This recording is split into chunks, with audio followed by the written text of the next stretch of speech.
The stairwell was quiet that morning, wrapped in the soft echo of footsteps and muted voices drifting from distant classrooms. Sunlight stretched through the tall windows, leaving long beams of light across the polished floor. In the middle of that peaceful stillness walked 7-year-old Mia Washington, her small body weighed down by a backpack too big for her and ribbons tied neatly in her braids by her mother before school. She walked quickly, not because she was late, but because she had learned to move quietly and avoid attention wherever possible. For a week now, a group of older kids had trailed her like shadows with sharp claws. They whispered cruel things behind her back, knocked books from her hands, and smirked whenever she tried to move out of their way. Mia was new, gentle, and quiet. She did not fight. She did not talk back. And children who lacked guidance often mistook gentleness for weakness, got her small footsteps, carried her toward the staircase leading to the cafeteria. She clutched her backpack straps, hoping to make herself smaller. She did not hear the bullies approach. They came silently, whispering among themselves, exchanging looks filled with mischief that had no heart behind it.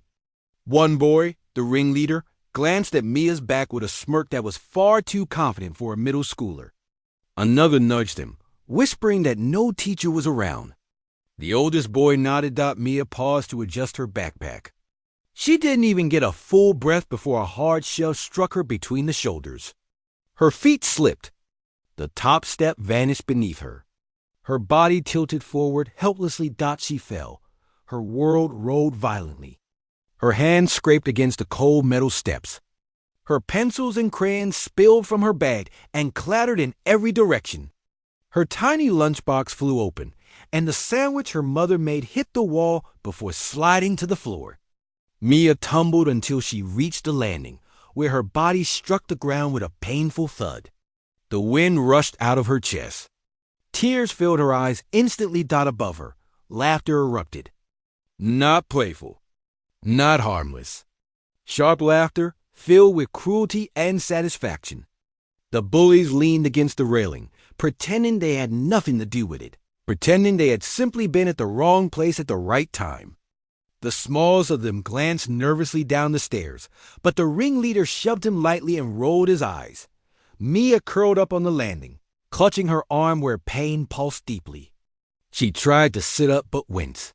She blinked through her tears, trying to gather her things before someone else saw her collapse.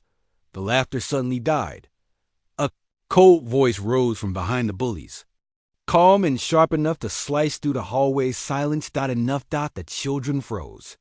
Slowly they turned toward the voice. A tall man stood behind them. He wore a simple jacket, yet carried himself with the presence of someone who was used to being obeyed. His expression was unreadable. His eyes held the kind of authority that needed no yelling to be felt. The oldest bully tried to defend himself, claiming Mia fell on her own.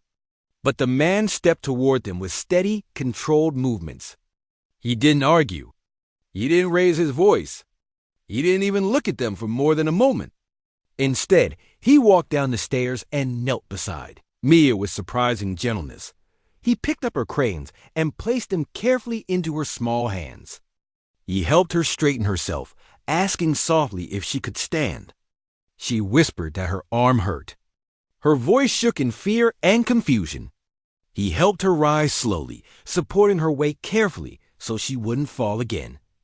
Once Mia was steady on her feet, the man turned his gaze back toward the children at the top of the stairs. I watched everything. The bullies stiffened. All their excuses died before reaching their tongues. The hallway suddenly filled with teachers who had heard the commotion. Their eyes widened when they saw who the man was. The principal rushed forward, pale and breathless. She recognized him instantly. He wasn't a random visitor.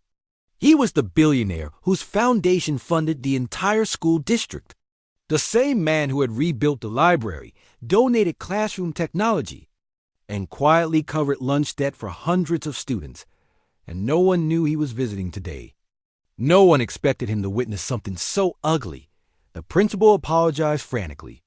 The billionaire remained calm. His attention stayed on Mia, who clung to his hand like a life raft.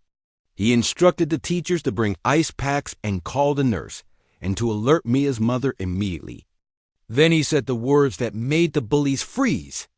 Where they stood, and every child involved in this will remain exactly where they are. The bullies' faces went pale. Faced them with a calm firmness that carried more weight than any punishment. He told them that pushing a smaller child didn't make them strong. It revealed their deepest weakness. He said schools were meant to be places of safety, where children learn to protect each other, not break each other. He explained that cruelty leaves wounds no bandages can fix. And he told them that their actions would shape the people they would grow into one day. He didn't yell. He didn't humiliate them. His quiet disappointment was heavier than shouting ever could be. The principal took the bullies aside, her face filled with shame. They tried to apologize, but their words were fractured and small. Consequences were already forming in their trembling minds. Meanwhile, the billionaire guided Mia gently to the nurse's office. She leaned against him, because in his presence she felt safe. When her mother arrived, panicked and in tears, she rushed to her daughter and hugged her tightly. Then she looked at the man who had protected her child and asked who he was.